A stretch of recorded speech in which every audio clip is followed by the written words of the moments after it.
Guys, welcome back to my channel. Today I have a very special video for you guys. I'm going to be showing you guys how to make aloe vera infused hair butter. So first things first, you do want to melt your shea butter via double boiler method. Don't do it like me. I actually forgot and put it on the stove directly.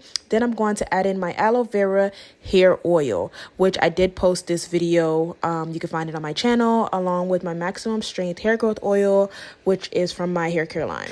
I'm also going to add in some fenugreek powder. You can add your powder of choice, but fenugreek and amla are my top two faves. And I like to add about a tablespoon of that to my mixture just so that everything can just melt together. You can also just mix it in between as well, just to speed up the melting process. Once that's done melting, you're then going to add it to your freezer for about an hour and a half, just until it gets solid enough to the point where we can mix it up. All right, so my butter is done. Not gonna lie, y'all, I took a break because your girl was exhausted. My butter is done, it's solid. So now I'm going to whip that up.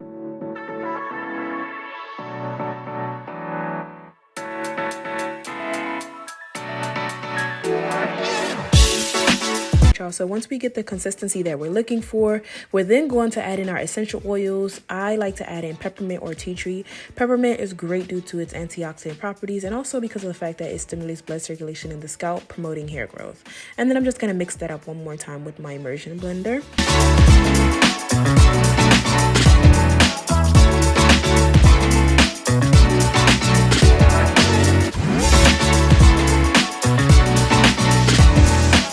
I'm just going to bottle it up, and that's pretty much it. Honestly, it's very simple, very quick.